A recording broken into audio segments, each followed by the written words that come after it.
Josué 22, ¿ya estás ahí? Vamos a leer del verso 1 al 4. Leemos, vamos a orar y vamos a estudiar. Dice: entonces Josué llamó a los rubenitas, a los gaditas y a la media tribu de Manasés, y les dijo: vosotros habéis guardado todo lo que Moisés, siervo de Jehová, os mandó, y habéis obedecido a mi voz en todo lo que os he mandado. No habéis dejado a vuestros hermanos en este largo tiempo hasta el día de hoy, sino que os habéis cuidado de guardar los mandamientos de Jehová vuestro Dios. Ahora pues, que Jehová vuestro Dios ha dado reposo a vuestros hermanos, como lo había prometido, volved, regresad a vuestras tiendas, a la tierra de vuestras posesiones, que Moisés, siervo de Jehová, os dio al otro lado del Jordán. Padre, te pedimos que en esta noche tú puedas abrir nuestro entendimiento y nuestro corazón, que esta historia tu historia de la redención del hombre, que comenzó llamando a un hombre para hacer una nación y para guardar esa nación, para que el Salvador del mundo naciese a través de esa nación, para salvar no solamente a un grupo de gente, sino a todo el mundo, que esa salvación estuviese disponible para todo el mundo. Esa es la importancia de esta historia, de un Dios que es fiel, un Dios que va a cumplir sus propósitos. Entonces, ayúdanos a comprender tu palabra y a guardarla en nuestro corazón. Te lo pedimos en el nombre de Jesús. Amén.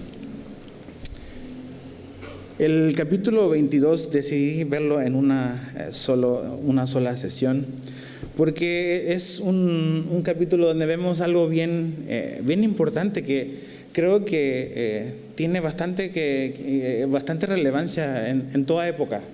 Y es que muchas veces ciertas cosas que hacemos o ciertas cosas que vemos se prestan para malos entendidos. ¿Te ha pasado eso de que de repente hiciste algo o participaste en algo o dijiste algo y la gente lo tomó de la manera equivocada?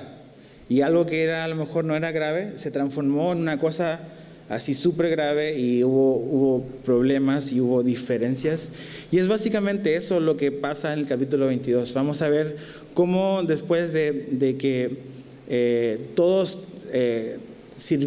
pelearon juntos por 7 años, que duró la época de la conquista de la tierra, un incidente estuvo a punto de causar un gran problema. Entonces, en el del verso 1 al 4, vemos que lo que está pasando básicamente es que la época de la conquista termina, el tiempo de la guerra se termina, y acuérdense que habían 2 tribus y medias que habían decidido quedarse al lado oriente del Jordán.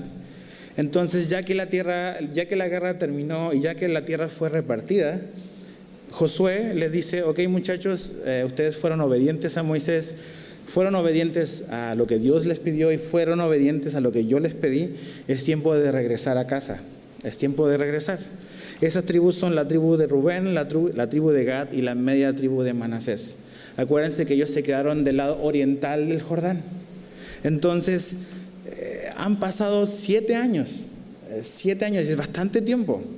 7 años donde ellos como una nación, como una familia, una gran familia, pelearon juntos, ¿no? Pelearon juntos por poseer lo que Dios les había dado. Entonces, piensa un poco en todo lo que eso significa. Cuando pasas situaciones como difíciles con otras personas, eso te une, ¿no? Crea un vínculo muy estrecho. Cuando estamos juntos en tiempos de dificultad, en tiempos de problemas, eso crea un vínculo. Y eso es lo que ocurrió durante estos 7 años. Pero ya es tiempo de regresar y eso es lo que está pasando aquí. Algo que es muy importante de notar, y es que estas 2 tribus y media fueron obedientes. Y repite muchas veces esa palabra de habéis guardado todo lo que Moisés, siervo de Jehová, os mandó en el verso 2. Y ¿sabes qué? Eso es importante.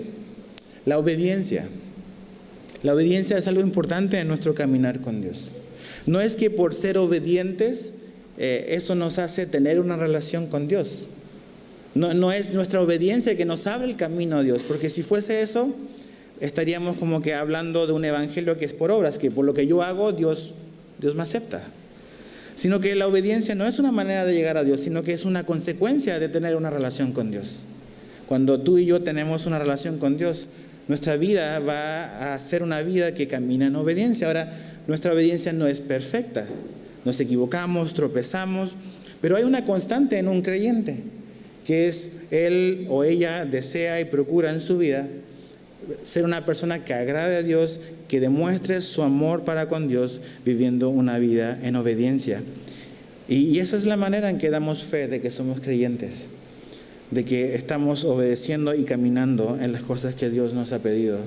¿Se acuerdan? Jesús le dijo a sus discípulos de que la manera en que ellos iban a demostrar que amaban al Señor era, ¿qué? Guardando sus palabras.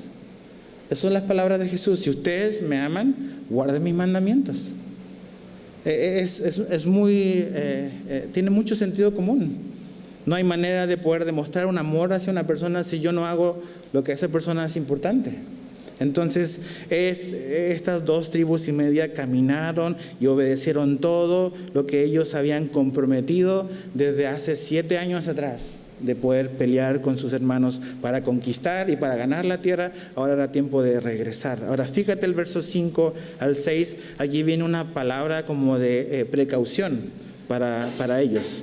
Dice el verso 5 y verso 6. Solamente que con diligencia cuidéis de cumplir el mandamiento y la ley que Moisés, siervo de Jehová, os ordenó. Que améis a Jehová, a vuestro Dios, y andéis en todos sus caminos, que guardéis sus mandamientos y le sigáis a él, y le sirváis de todo vuestro corazón y de toda vuestra alma. Y bendiciéndolos, Josué los despidió y se fueron a sus tiendas. Aquí Josué les da una palabra como de precaución. Imagínate, ellos están en un momento como de transición.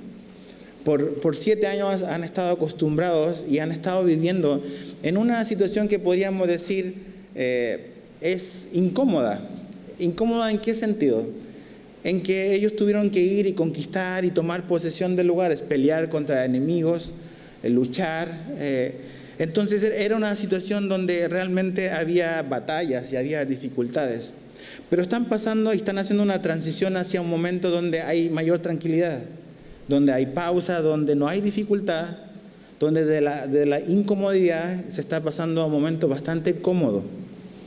Y Josué, como un hombre sabio y un hombre prudente, sabe que esa transición de la batalla al reposo, de la dificultad a la comodidad, puede ser una situación peligrosa para ellos. ¿Por qué es peligrosa? Porque realmente cuando vienen los tiempos cómodos en nuestra vida, lo que ocurre viene un relajamiento espiritual. Generalmente cuando hay luchas, cuando hay dificultades, Dios sabe que buscamos y corremos a Él con mayor facilidad que cuando está todo tranquilo. Es cuando hay crisis en nuestra vida, cuando hay crisis de salud, crisis económicas, crisis familiares, crisis personales. Cuando buscamos a Dios y lo buscamos porque sabemos de que no hay otra opción, no hay otra salida para nosotros, sino solo ir con Dios. Pero cuando viene el reposo y viene la comodidad, es fácil relajarnos. Es fácil relajarnos cuando obtenemos lo que queremos y ya estamos como que no tenemos la misma intensidad o el mismo anhelo de buscar a Dios que cuando lo necesitábamos. Y Josué sabe eso, que es un peligro para ellos. Y el llamado que les hace es a permanecer caminando con Dios. Si bien es cierto, sus responsabilidades militares terminaron, pero sus tareas espirituales nunca terminan. Y el llamado que Josué le hace a sus hermanos es que ellos deben de continuar caminando con Dios, a pesar de que ahora las cosas van a estar más tranquilas. Y sabes que ese es un error, algo que es bastante o más común en nuestra vida de lo que a veces pensamos o imaginamos. Generalmente oramos más cuando estamos en dificultad. Leemos más la Biblia cuando estamos en dificultad. Procuramos participar más a lo mejor de la iglesia cuando estamos en dificultad. Necesitamos esas cosas. Pero basta tantito, un poco de tranquilidad cuando empezamos a aflojar y empezamos a dejar lo que hacíamos en un comienzo. Josué no quiere eso para sus hermanos y definitivamente Dios no quiere eso para nosotros. En la temporada de luchas camina con Dios, pero en la temporada de tranquilidad sigue caminando con Dios, siempre.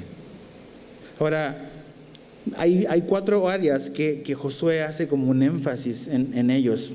Está en el verso 5, dice: solamente que con diligencia cuidéis de cumplir el mandamiento y la ley que Moisés, siervo de Jehová, os ordenó, que améis a Jehová vuestro Dios, andéis en todos sus caminos, que guardéis sus mandamientos y le sigáis a él y le sirváis de todo vuestro corazón y de toda vuestra alma.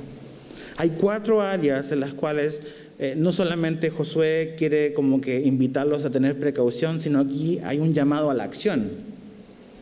Ok, ¿cómo podemos cuidarnos de no caer como en ese relajamiento o en esa tranquilidad o pasividad espiritual?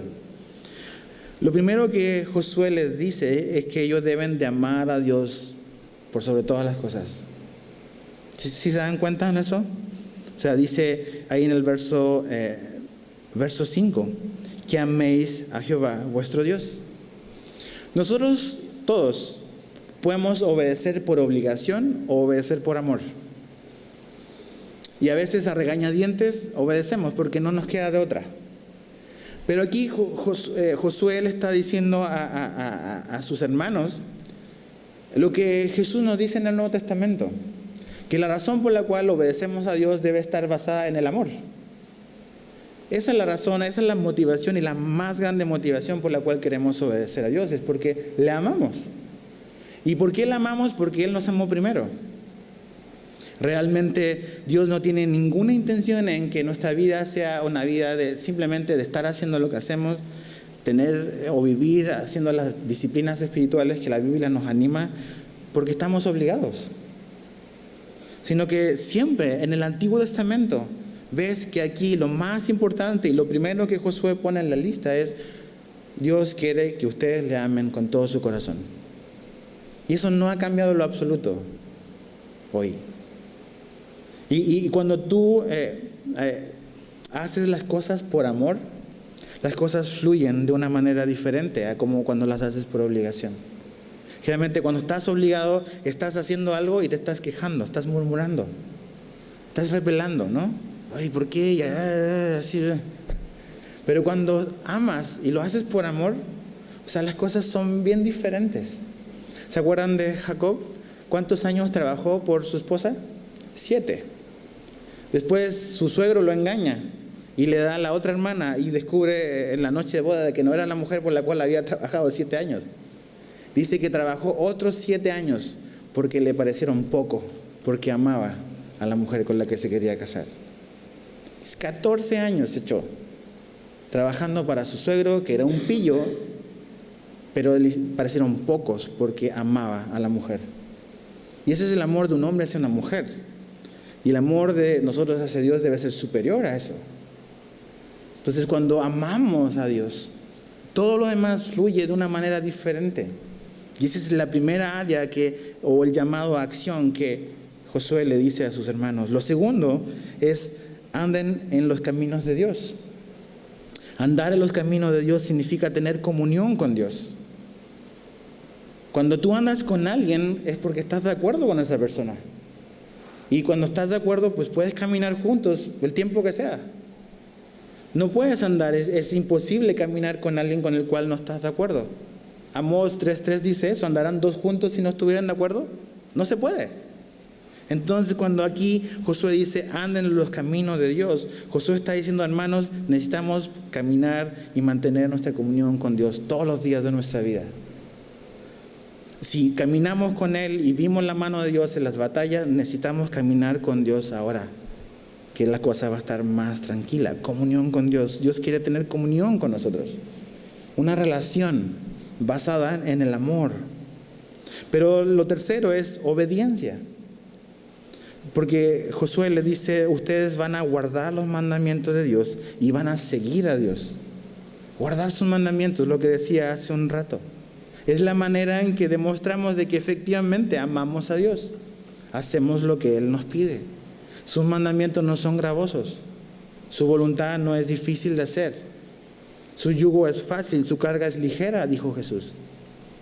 Entonces, cuando amas, eso ya no es algo gravoso, sino que lo haces porque realmente te das cuenta que esa es la manera en que vas a expresar esa convicción y ese sentimiento que tienes hacia con Dios. Obediencia y seguir a Dios.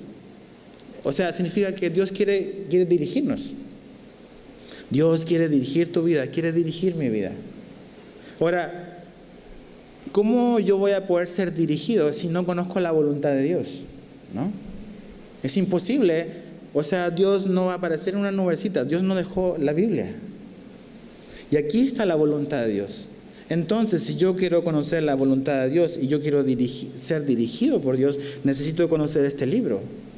Porque aquí está la voluntad explícita de Dios. Hoy en día muchas veces algunos creyentes nada más se dejan llevar por lo que sienten, por lo que piensan, por lo que han escuchado por ahí.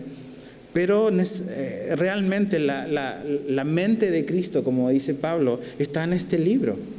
Aquí está la voluntad de Dios. Entonces, eso significa que todos los días tú y yo tenemos una oportunidad de abrir este libro y poder comenzar a conocer a nuestro Dios y a poder entender lo que es importante para Él y cómo Él quiere que nuestra vida sea. ¿Qué decisiones debemos de tomar?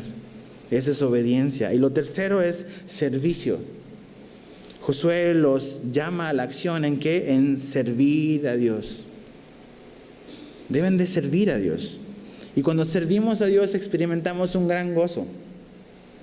En el Evangelio de Juan, Jesús, en la última noche antes de ir a la cruz, Él le lavó los pies a los discípulos.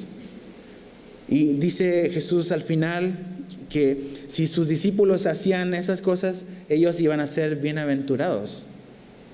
Y Jesús nos está mostrando el patrón que un discípulo debe de seguir. Una vida de servicio. Servicio a Dios, y servir a Dios significa servirnos entre nosotros. A lo mejor estás falto de gozo en tu vida. A lo mejor es porque no estás sirviendo a otras personas. A lo mejor estás viviendo solo para ti, para que otros te sirvan a ti, pero en eso no hay gozo. El gozo, dice Jesús, está en nosotros servir a los demás, en servir a Dios y servirnos unos a otros. Es amor, comunión, obediencia y servicio. Ahora, fíjate el verso 7 al 9. También dice, a la media tribu de Manasés había dado Moisés posesión en Basán, más a la otra mitad dio Josué heredad entre sus hermanos de este lado del Jordán, al occidente. Y también a estos envió Josué a sus tiendas, y después de haberlos bendecido, y les habló diciendo, volved a vuestras tiendas con grandes riquezas, con mucho ganado, con plata, con oro y bronce y muchos vestidos. Compartid con vuestros hermanos el botín de vuestros enemigos. Así los hijos de Rubén y los hijos de Gad y la media tribu de Manasés, o sea, las 2 tribus y medias, se volvieron, separándose de los hijos de Israel, desde Silo, que era la ciudad donde Josué había establecido como la ciudad principal, que está en la tierra de Canaán, para ir a la tierra de Galaad, a la tierra de sus posesiones, de la cual se habían posesionado conforme al mandato de Jehová por conducto de Moisés. Ahí está, ok. Esa es la palabra como de advertencia o de precaución. Hagan esto, muchachos, es tiempo de despedirse, van a regresar con sus familias. Pero les da una última instrucción, y es: necesitan compartir el botín, por decirlo de alguna manera, con sus hermanos. Todo lo que Dios nos dio durante estos 7 años de conquista en la tierra, de todo lo que Dios nos proveyó cuando conquistamos las ciudades, todo eso que ellos guardaron también que les correspondía a ellos. Estos que habían estado en la lucha tenían que, cuando regresaran con sus familias, tenían que compartirlo con ellos. Porque piensa esto: Al ver este incidente, al ver esta instrucción, significa que de esas 2 tribus y medias fueron los soldados los que siguieron con el resto de Israel. Pero sus familias se quedaron al otro lado del Jordán. Entonces, al otro lado del Jordán, en la tierra que ellos habían tenido y que Moisés le había prometido, habían mujeres, habían hijos, habían ancianos, habían hombres que se quedaron a cuidar las familias. Entonces, ellos podían a lo mejor haber pensado, es que nosotros salimos a la batalla, ¿por qué tenemos que compartir? Si nosotros dimos la cara, nosotros expusimos nuestra vida. Pero Josué le dice, no. Si ustedes pelearon y pudieron pelear, es porque en su casa habían personas cuidando a sus familias. Y ellos tienen el mismo derecho de recibir de lo que Dios nos dio, porque ellos cuidaron de sus cosas mientras ustedes estaban al frente en el campo de batalla. Imagínate, o sea, tú dices, hubieron mujeres, hubieron mamás, hubieron padres que no vieron a sus hijos por 7 años. 7 años que duró la conquista. En ese tiempo no hay WhatsApp, no hay FaceTime, no hay correo electrónico, no hay nada de eso. Entonces la manera en que probablemente se comunicaban unos con otros era algún mensajero que caminaba o corría o iba y avisaba más o menos cómo iban las cosas, pero no había esa conectividad que tenemos hoy. Entonces hubieron mujeres que sacrificaron 7 años de sus esposos. Hubieron hijos que sacrificaron 7 años a sus papás. Hubieron padres que sacrificaron 7 años a sus hijos. Entonces Josué les dice, eso es igual de valioso para Dios. Vayan y compartan de todo lo que Dios les dio también con ellos. Y eso nos habla de algo importante. Nos necesitamos unos a otros. En el cuerpo de Cristo todos son importantes. Pablo habla en Corintios de que hay ciertos miembros del cuerpo que no son visibles, pero que son los más importantes. Y para que un cuerpo funcione, todos los miembros deben de estar en su lugar y hacer para lo que fueron creados. Entonces, en el ministerio y en la iglesia es lo mismo. Si yo estoy haciendo esto es porque hay personas que están haciendo otras cosas que quizás no son tan visibles, pero si ellos no hicieran lo que tienen que hacer, yo no podría estar acá. Y así también todos, absolutamente todos. Todos son importantes, no hay algo o a una persona o un ministerio que sea superior a los demás. Todos nos necesitamos. Y eso es lo que Josué les está enseñando. Regresen y aunque ellos no pelearon, ellos cuidaron para que ustedes pudiesen estar dedicándose a esto. Ahora, verso 10 al 12 comienza el conflicto. Dice, y llegando a los límites del Jordán que está en la tierra de Canaán, los hijos de Rubén y los hijos de Gad y la media tribu de Manasés edificaron allí un altar junto al Jordán, un altar de grande apariencia. Y los hijos de Israel oyeron decir que los hijos de Rubén y los hijos de Gad y la media tribu de Manasés habían edificado un altar frente a la tierra de Canaán, en los límites del Jordán, al lado de los hijos de Israel. Cuando oyeron esto, los hijos de Israel, o sea, las otras tribus que se quedaron, se juntó toda la congregación de los hijos de Israel en Silo para subir a pelear contra ellos. No sé si alcanzaste a captar la idea, pero básicamente estas 2 tribus y medias que se van a regresar a su casa, regresan y deciden construir un altar. Los que se quedaron en Israel supieron, les vinieron con el comentario y se enojaron. Y dijeron, esto no puede ser, vamos a ir a pelear contra ellos. Así, rápido. Y es interesante porque habían peleado, habían estado juntos como hermanos de batalla por 7 años. Y luego están dispuestos a ir y pelear contra ellos. Y meterse en una bronca con sus hermanos. ¿Qué es lo que gatilló la situación? Este altar, o como dice en el verso 10, un grande altar de grande apariencia que ellos edificaron. Un altar era un memorial, era algo que recordaba algo. En el Antiguo Testamento ves que el pueblo de Israel construyó muchos altares que eran memoriales, eran lugares para recordar algo que Dios había hecho. Y estos 2 tribus y medios que regresaron al otro lado del Jordán, construyeron un memorial para recordar la fidelidad de Dios, para recordar su pertenencia a Israel, a pesar de que estaban del otro lado del Jordán y del otro lado de las montañas. Pero sus hermanos, las 9 tribus y medias del lado que están en Canaán, decidieron subir a pelear. Entonces, aquí donde los malentendidos empiezan a surgir. ¿Y cómo comienzan siempre los malos entendidos? Fíjate lo que dice. Verso 11. Y los hijos de Israel oyeron decir que los hijos de Rubén habían edificado un altar. Ese oyeron decir. O sea, quiere decir de que alguien les vino con el cuento. Alguien le dijo, oye, ¿supieron lo que están haciendo del otro lado del Jordán? ¿Del otro lado de las montañas? Y así comienzan todos los malos entendidos. Con rumores. Con que alguien habla, alguien dice algo y ¿supiste lo que están haciendo? ¿No? Ese ¿supiste?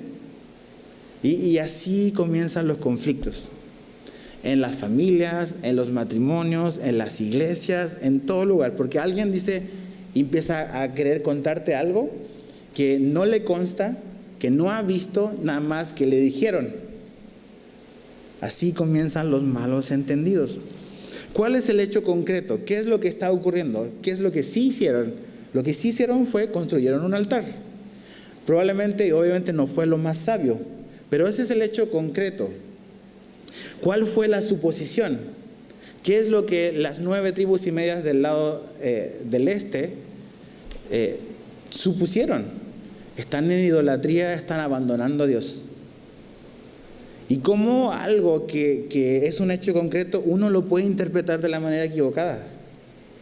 Y así comienzan los malos entendidos. ¿Te has dado cuenta que tenemos una facilidad de siempre suponer lo peor rápido?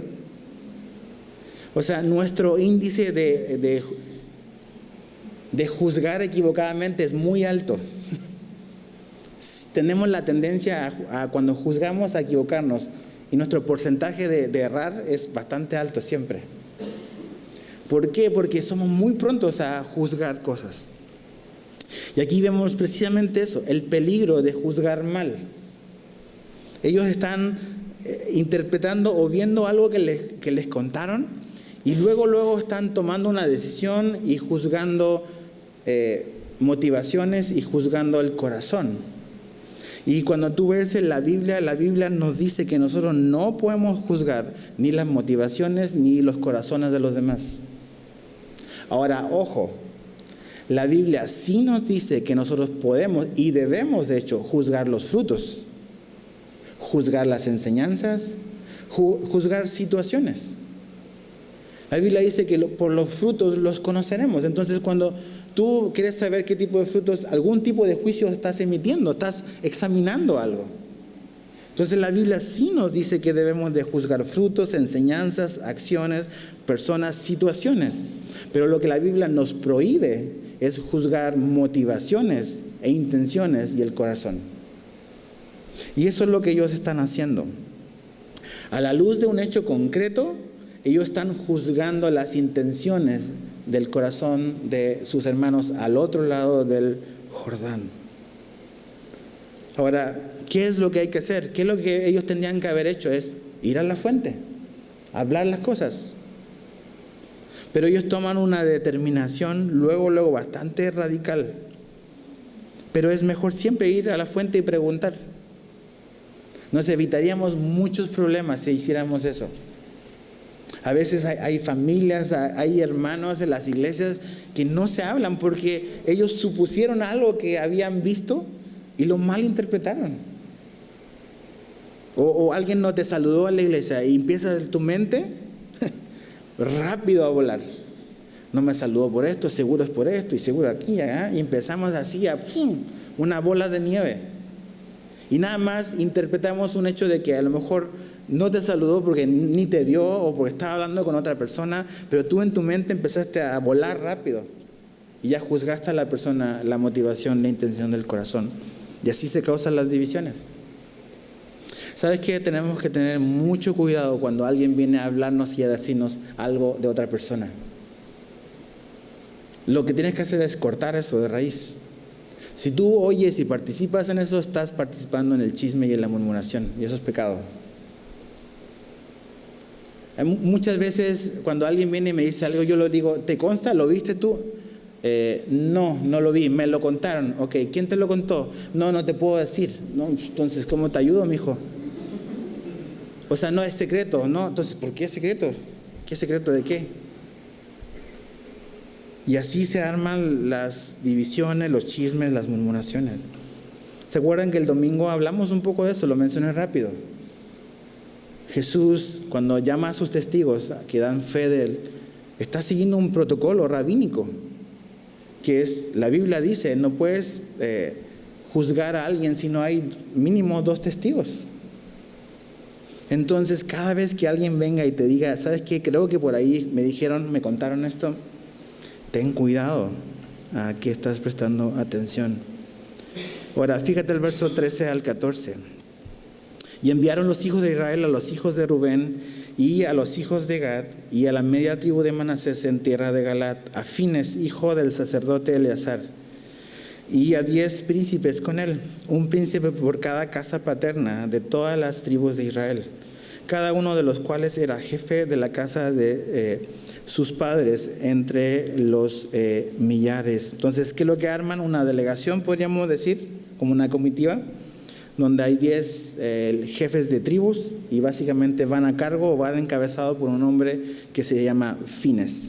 Si tú estudias la historia de Israel en el pasado, te vas a dar cuenta que Fines era un hombre bastante celoso de las cosas de Dios, un hombre que quiere agradar a Dios, pero podríamos decir bastante estricto, y él es el que va a la comitiva, va al frente de la comitiva. Verso 15 al 20. Los cuales fueron a los hijos de Rubén y a los hijos de Gad y a la media tribu de Manasés en la tierra de Galaad, y les hablaron diciendo, toda la congregación de Jehová dice así, ¿qué transgresión es esta con que prevaricáis contra el Dios de Israel para apartaros hoy de seguir a Jehová, edificándoos altar para ser rebeldes contra Jehová? Ahí, ¡pum!, con la pierna arriba, luego, ¿no? ¿No ha sido bastante la maldad de peor de la que no estamos aún limpios hasta este día? Por la cual vino mortandad en la congregación de Jehová, para que vosotros os apartéis hoy de seguir a Jehová. Vosotros os rebeláis hoy contra Jehová, y mañana se airará él contra toda la congregación de Israel. Si os parece que la tierra de vuestra posesión es inmunda, pasaos a la tierra de la posesión de Jehová, en la cual está el tabernáculo de Jehová, y tomad posesión entre nosotros. Pero no os rebeléis contra Jehová, ni os rebeléis contra nosotros, edificándoos altar, además del altar de Jehová nuestro Dios. ¿No cometió Acán, hijo de Zera, prevaricación en el anatema, y vino ira sobre toda la congregación de Israel? Y aquel hombre no pereció solo en su iniquidad. Aquí está la acusación. La acusación es, ustedes han prevaricado, ustedes están en apostasía, ustedes están en rebelión. Así, ¡pum! Básicamente la idea de prevaricar es transgredir una ley conscientemente. Ustedes saben que esto no se puede hacer y ustedes conscientemente están cayendo en idolatría. Así estaban interpretando ellos este altar que ellos habían edificado. Ellos estaban diciendo, lo construyeron, ¿por qué? Porque decidieron abandonar a Dios. Y todo esto fue una suposición, una simple suposición de algo que ellos interpretaron por un hecho concreto que lo estaban interpretando mal. De hecho, en su como que labor de convencimiento les dice, oiga, o sea, acuérdense de nuestro pasado, o sea, aprendamos de los errores que cometimos como nación en el pasado, de peor, ¿no? De cómo nos fue ahí, por querer idolatrar, por adorar a dioses, pues nos fue malísimo. Números 25, puedes leerlo después, Números 25. Después habla de este hombre ahí en el verso 20, de Acán, cuando guardó algo. ¿Se acuerdan cuando lo estudiamos en Josué 7? Que guardó algo y no quiso como que confesar lo que estaba haciendo, murió él y su familia. Entonces le están diciendo, muchachos, aprendamos de los errores de nuestro pasado, tenemos que tener cuidado con lo que estamos haciendo. Temen por sus hermanos, pero también temen por ellos. Porque somos una nación, entonces si ustedes están haciendo algo que no deben, nosotros también vamos a ser disciplinados.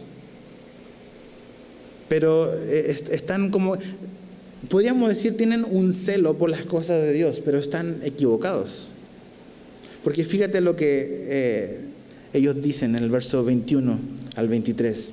Entonces los hijos de Rubén y los hijos de Gad y la media tribu de Manasés respondieron y dijeron a los cabezas de los millares de Israel: Jehová Dios de los dioses, Jehová Dios de los dioses. Date cuenta como el énfasis, lo repiten. Él sabe y hace saber a Israel, si fue por rebelión o por prevaricación contra Jehová, no nos salves hoy. O sea, si nosotros estamos haciendo eso, déjanos morir, no nos salves. Verso 23, si nos hemos edificado altar para volvernos de en pos de Jehová, o para sacrificar holocausto u ofrenda, o para ofrecer sobre él ofrendas de paz, el mismo Jehová nos lo demande.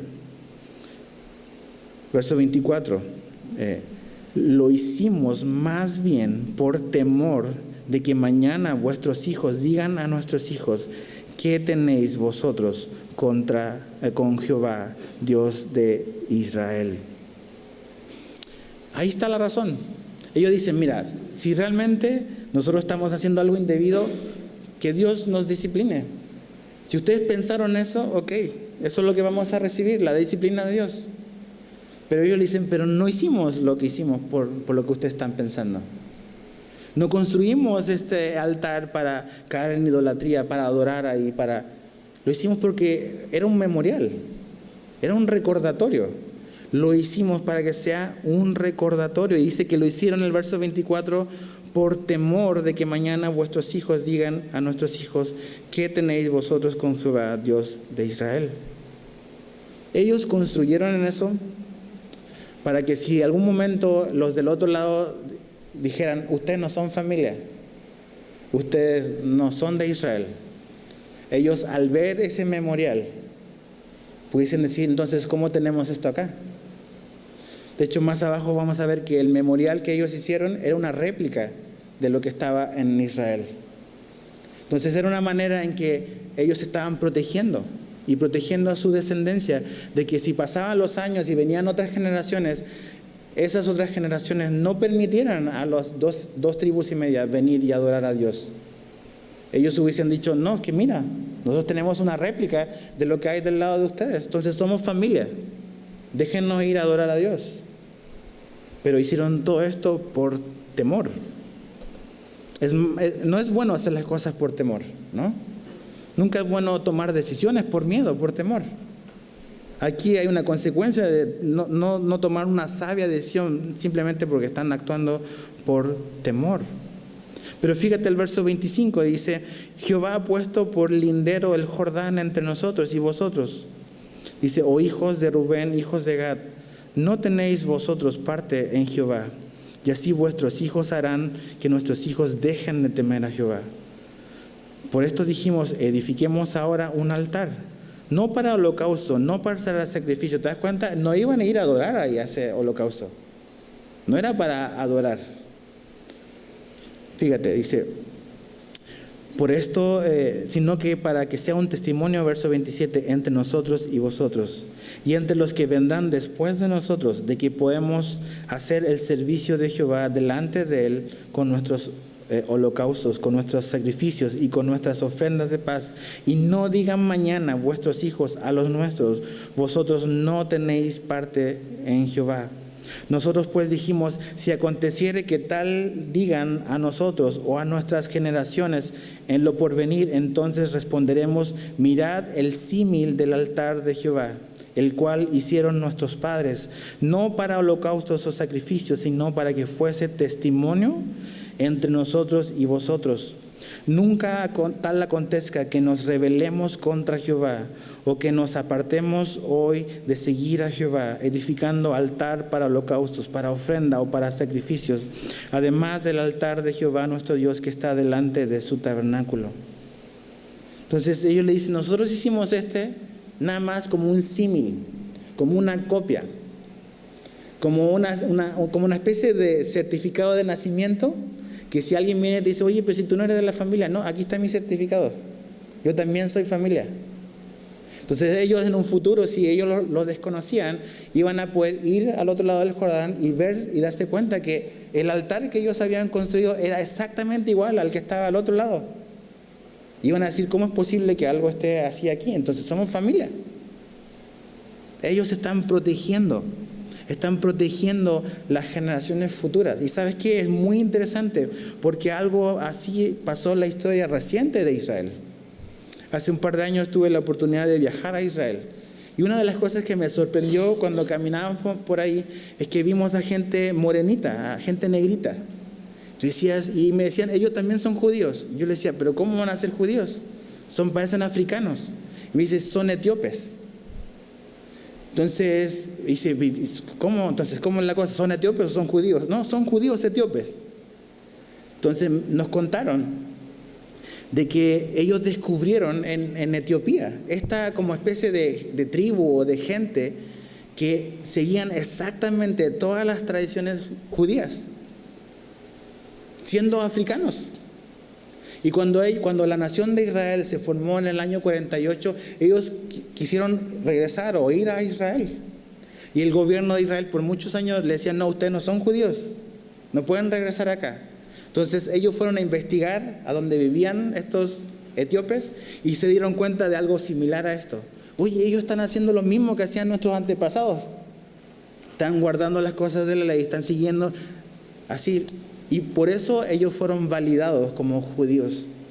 E Israel, no me acuerdo qué año, hizo una operación secreta que se llamó Alfombra Mágica. Puedes buscarlo en internet.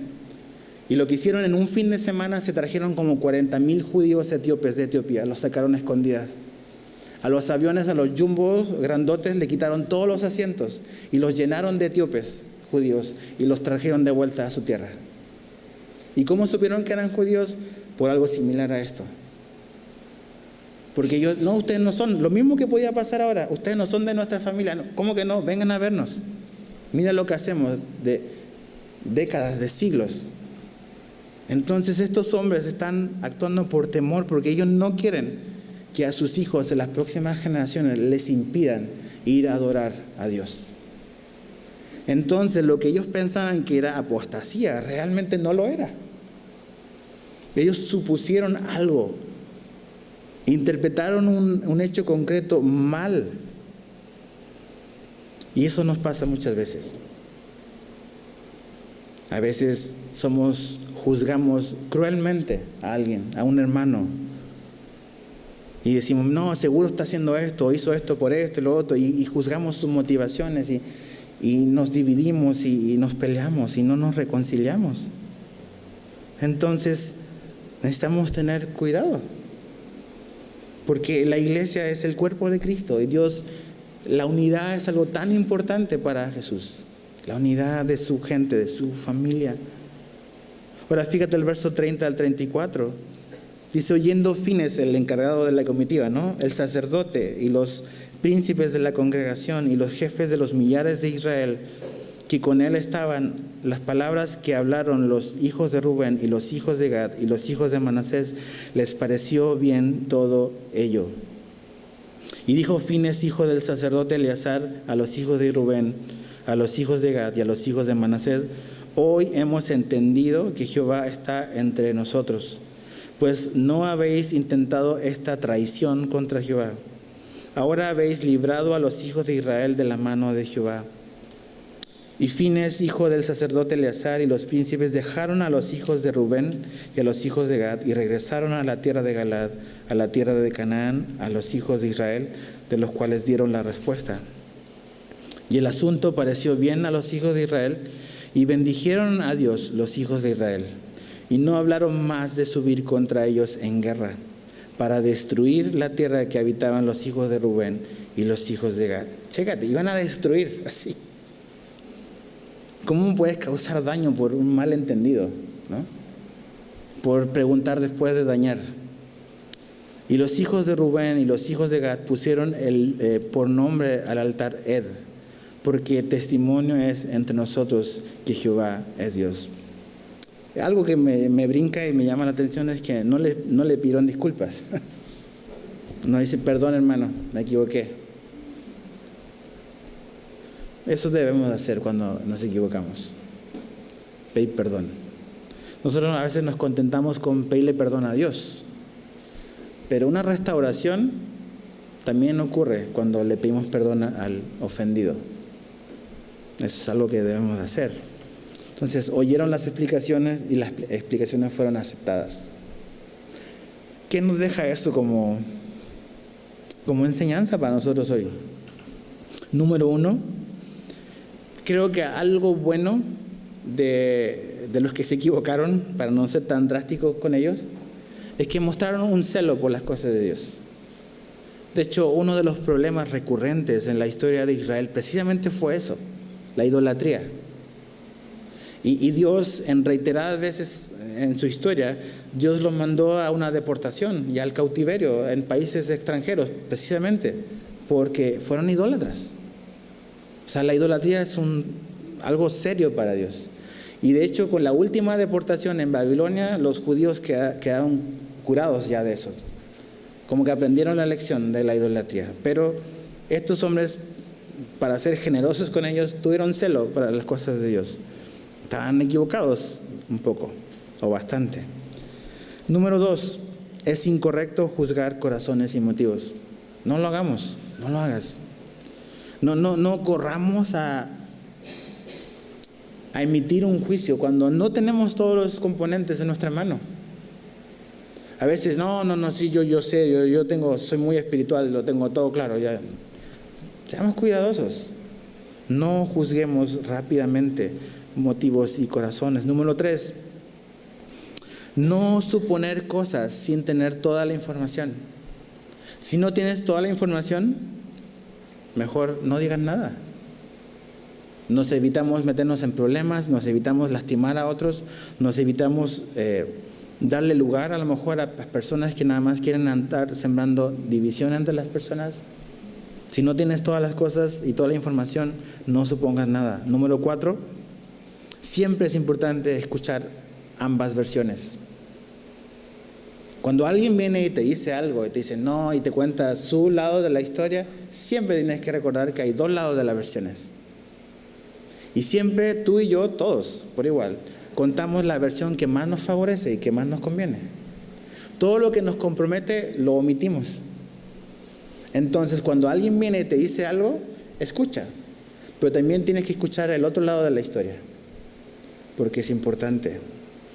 Salomón en Proverbios habla eso, de que uno te cuenta su historia, uno viene, pero desacredita al segundo porque viene y te cuenta todo después. Entonces, seamos cuidadosos. Número 5, clarificar una situación con una conversación lleva a la reconciliación. Este asunto se arregló conversando, hablando de las situaciones. Si tú tienes un problema con una persona, no hables de los demás de esa persona, ve y háblalo con la persona. Ese es el protocolo, el procedimiento que Jesús nos da en la Biblia. Pero ¿qué es lo que hacemos luego? Empezamos a hablar aquí al lado, de mira, y acá. Y no vamos y hacemos lo que Jesús nos dijo en la Biblia. Si un hermano te ofendió, ve y ponte a cuentas con él, háblalo, convérsalo. Pero no empieces a hablar de esas situaciones con las personas no indicadas. Número 6, cuando alguien te corrija, necesitas humildad. Necesitamos humildad. O más bien, cuando tú vas a corregir a alguien, necesitas ser humilde. Gálatas 6:1 dice: hermanos, si alguno fuere sorprendido en alguna falta, vosotros que sois espirituales, restauradle con espíritu de mansedumbre, considerándote a ti mismo, no sea que tú también seas tentado. Cuando vas y quieres hablar con alguien sobre un asunto que no está correcto, siempre tienes que ir humildemente, pensando y teniendo claro de que a lo mejor tú no estás exento de cometer el mismo error. Y no quieres ser riguroso porque con la vara que medimos vamos a ser medidos también. Entonces, con humildad. ¿Cómo respondemos a la reprensión? Con armonía y con una actitud humilde también. Proverbios 15:1 dice: la blanda respuesta quita la ira, mas la palabra áspera hace subir el furor. Cuando alguien venga, y la mejor manera de ponerle fin a una discusión es: guarda silencio, da palabras suaves. Porque si él te habla en 1 decibel y tú le hablas en 2 decibeles, el otro va a subir a 3 decibeles. Si tú manoteas, el otro te va a manotear a ti. Entonces, la manera en que una conversación o una discusión se termina es cuando tú respondes con blandeza y no con dureza. Si esto hubiese pasado aquí y los acusados o falsamente acusados hubiesen reaccionado con ira y con enojo, quizás qué problema hubiese surgido acá. Pero la Biblia es muy sabia, es la palabra de Dios. La mejor manera de terminar una discusión es con una blanda respuesta. Eso es lo que va a quitar la ira. Si estás discutiendo con tu esposo o con tu esposa, acuérdate de eso. Es mejor bajarle al volumen, y a lo mejor que a veces es que yo no quiero bajar el volumen porque voy a caer como tonto. No importa. Esa es la manera en que las discusiones se terminan. No subiendo la voz, bajándola. Si no te acuerdas de nada esta noche, acuérdate de eso. Porque todos somos buenos para pelear. Y queremos ganar una discusión, cuando lo que buscamos es ganar el corazón, no la discusión. Entonces, que Dios nos